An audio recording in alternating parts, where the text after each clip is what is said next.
are live. Welcome everyone to the Coaching to Flourish podcast. And I'm your host, Raj Anderson, Executive Life Coach and Coach Assessor.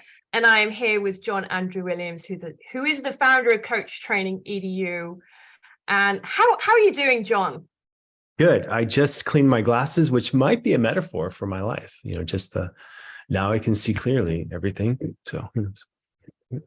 What a perfect metaphor, because today we're actually going to be discussing creating a vision and creating vision boards and all of those things. And I'm excited to hear John's perspective. I set that up as well, didn't I? And I didn't even know the glasses language. thing. It was not pre-planned. I'm like, oh, how cheesy and silly is this? But why not? Life coaching itself is a cheesy profession. So listen, I embrace it.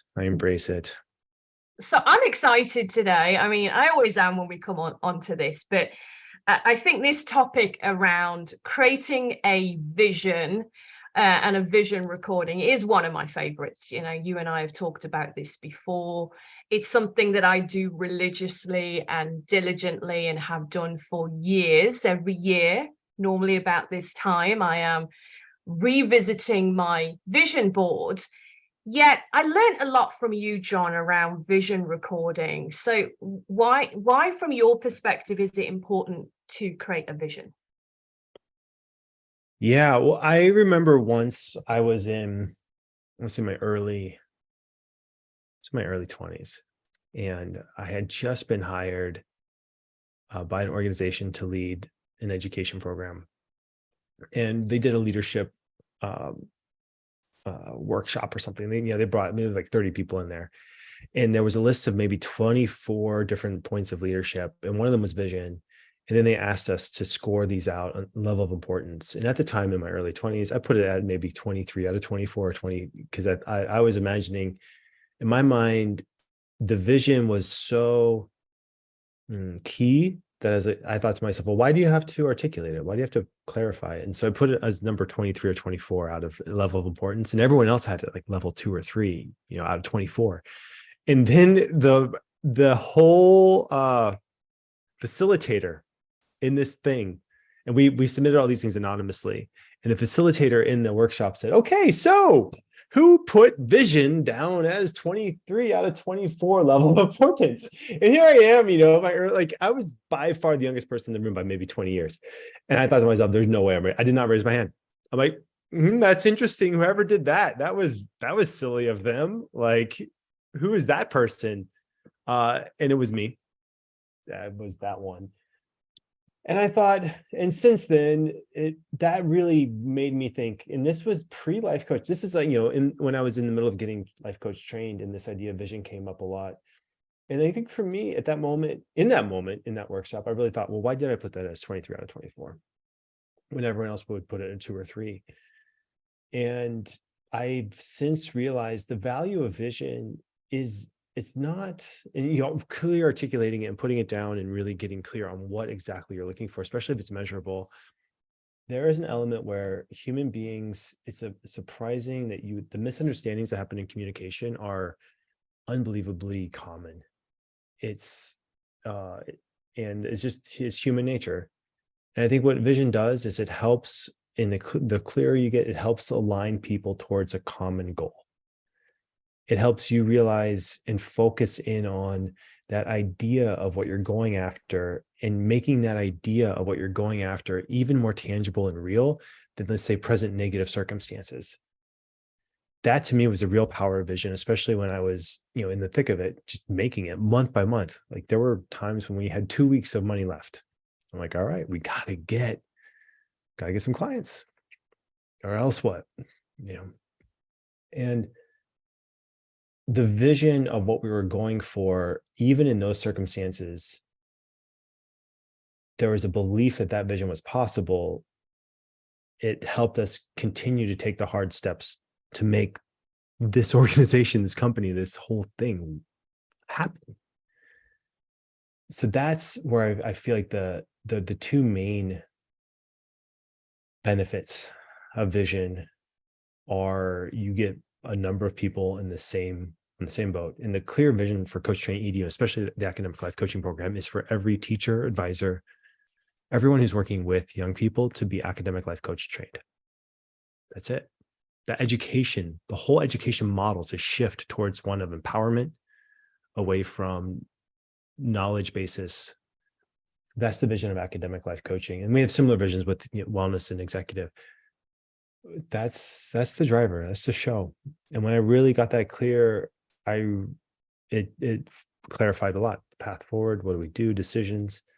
And then for myself, it really aligned in clarity of motivation. Like that's what we're going for. We're still going for it. 13 years later, more than 14. It's like we have to keep adding. Almost 15 years of singular vision. And it's an organization of a life. Well, congratulations, John. Yeah, I'm hearing from you that imagination and there is hope here and possibilities. And it reminds me of that conversation you and I had a while back where we were talking about creating space for dreaming as well as doing. And it just reminds me of the Walt Disney quote, if you can dream it, you can do it. I want to do something a little bit different. And I know you're going to be up for this, John. So what are your thoughts about guiding us through a mini visualization exercise right now? Yeah, let's do it. I've been putting together coach question of the days, which I haven't yet started rolling them out, but I've been thinking to myself, it's almost like going to these visualizations, any visualization I listen to create these kind of things. It's almost like going to the mental emotional gym where you're going and doing reps. Like you're almost like seeing the things that you're most grateful for. So, or like leaning into something, like doing some reps with it. So, a part of me wants to up it and play a little bit. And for those of you listening at home too, I want to do, can we say like a set of gratitude reps? Yeah, I would love that. Perfect timing. Yeah, so some gratitude reps. And then, but I also want to make it a full body experience. And so I'm thinking of maybe doing maybe 10 standing squats and then with 10 gratitudes at the same time. Are you up for it, Raj? I am. I'm wondering, I might turn my camera off while I do that. I'm keeping mine on. All right, everyone. Here we go. Ready? Ready some gratitude reps? All right. I'm ready. I am going to turn my camera off so I can be in full immersion. Here, I can fix my camera so you get better view. There we go. Let's do it, John. Ready? Ready for the gratitude reps, everyone? Ready. All right, so this is how it works. The idea is you want to think of something you're grateful for. And every time you think of something you're grateful for, you do a squat or something physical. I mean, I have this theory that human beings, we were meant to be physical. We're meant to move around, do things, run, jump, climb, swim, run after things, run away from things, all that stuff. And the idea of reps and really thinking of gratitude is the alignment of the things in our life that are the things in our life that we're thinking and feeling about and thinking, yeah, this is what I really want in my life. And then also looking at how can we integrate that physical self together. This is what I will sometimes do. So the idea is you do think of things you're grateful for. And every time you think of something you're grateful for, you do a squat. We'll do 10 of them, right? So I would invite you to stand up, take a really deep breath. Maybe stretch a little bit, work some stuff out. And then when you feel ready, just center yourself and think of something that you're really grateful for. Something that you're deeply, deeply grateful for. Something that happened today that you're like, yeah, that was cool. It could be just as simple as that hot morning beverage that you had, or the sunlight that is, the sun that's popping out and saying, nice to meet you. Just think of something that you're grateful for, and then do a squat, do a rep, bring it down, bring it back up. And let's do that again with the same gratitude that you're feeling right now. Down and then up. Good. And then notice what you have to let go of in order to make that happen besides self-consciousness. But just notice what it takes to do a gratitude. And then go ahead, and when you feel that gratitude again, go ahead and just do another squat. Oh, there we go. Good. So that's 3. Then just think of something else and do another one. Or, oh yeah, ready for 5 in a row? Like just rip them out. So don't think too much. Just first thing that comes to mind, you're grateful for, do another squat. There we go. Yes, there we go. There we go. Do another one, do another one. Think of something.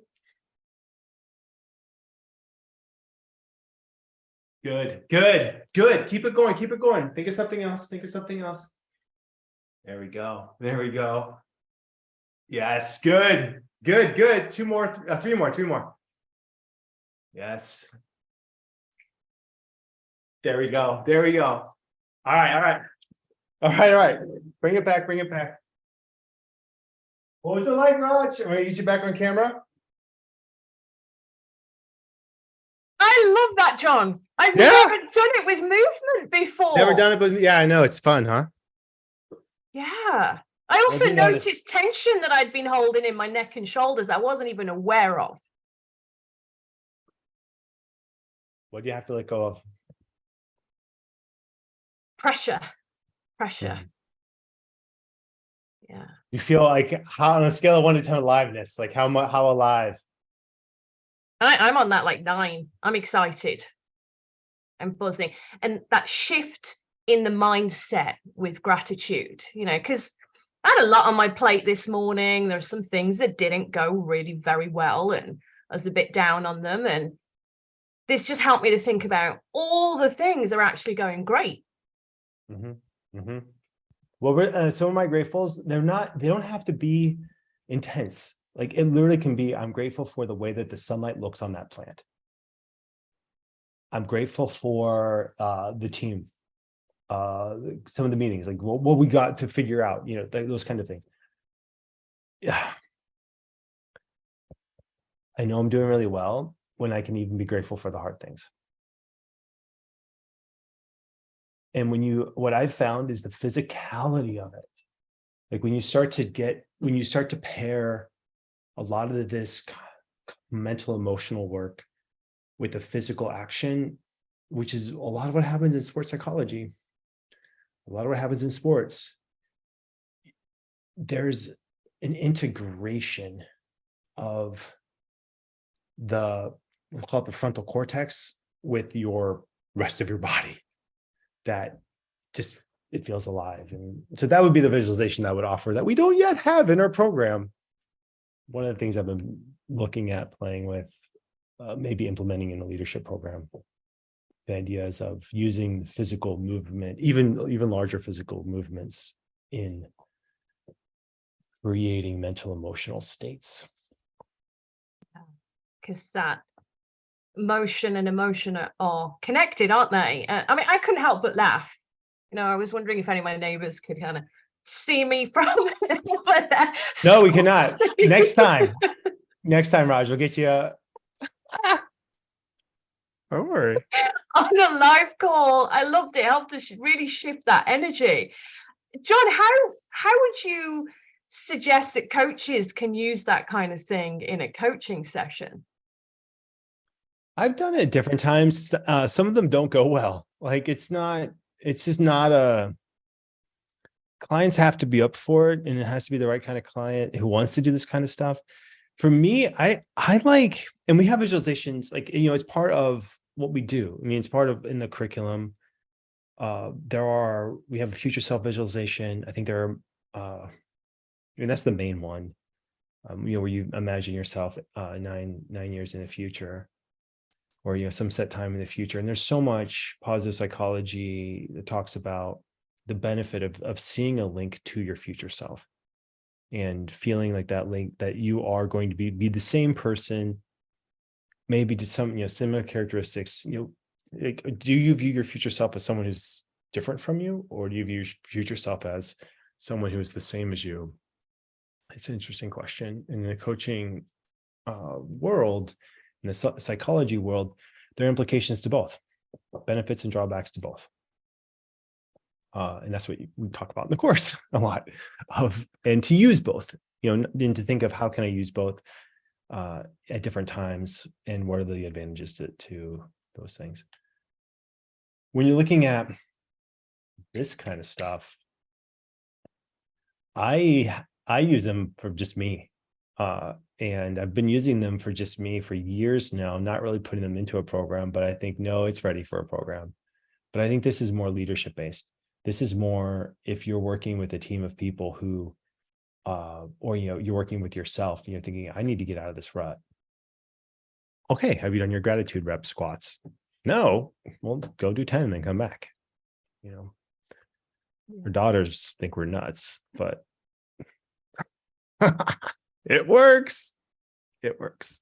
It does work. And John, I heard you mention future self. Yet there is also the concept around future pace. What's the difference between future self and pacing? Yeah. Yeah, I mean, I think one of mechanics, future self is you are imagining yourself, who you are, in your relationship with who you're going to be a certain distance in the future. Future pacing can be much quicker. It can be, you could future pace out. And what future pacing is imagining yourself doing the actions that you most need to do before you actually do them. That could be in an hour from now. That could be tomorrow. That could be 2 or 3 weeks. It could be years from now, but usually not. Future pacing is usually a much closer kind of visualization activity. I mean, I think what you're speaking to, Raj, is the whole, the muscle of visualizing, of vision, of imaging, imagining. All of this, I feel like, is something that our traditional education system doesn't necessarily teach us how to imagine better. We don't go to imagine class. That would be amazing. A class that teaches you how to use your imagination, and the quality of it. There is a certain I think that there are higher quality visions than others. And what makes a high quality vision? I think there's got to be a resonance with, does it resonate with your values? Does it feel like something that really gets you excited? Both future self and future pacing could operate in that realm. And I think it's most useful to think of them as tools, not something that, I don't know. Sometimes I feel like people judge themselves on how good they are at them. And they just do it once and they've never done a visualization in their life. And they're like, I didn't see my future self yet. Like, well, yeah, you have to practice it. You have to let go of stuff. I forget where it was. I saw this recently. I came across something that says, personal growth isn't necessarily about what you gain. It's about what you let go of. Like personal development, professional development, spiritual development, all of these things, a lot of it's letting go of things, letting go of anger, letting go of blame, letting go of a feeling of not enoughness. With visualization, you have to let go of, I might look silly, or I might be really vulnerable, or I might actually articulate the thing that I really want most in my life, and that's scary. All of that you have to let go of when you step into visualization world. Yeah. So there's this whole theme around letting go, and I think what was really valuable for me when I was in training at Coach Training EDU as well was the concept of a vision recording, because up to then I'd only really focused on creating a vision board. So more of the visual aspect, and I create vision boards and I have apps. But then I found I had clients who, their internal map of the world wasn't necessarily through visualization. I work with a lot of exec clients who are highly auditory or auditory digital. And I really found that doing a vision recording lands better for them than actually attempting to maybe create a visualization in their mind or on a piece of paper. They can connect to the sound and the audio and that feeling in a different way. What are your thoughts on that?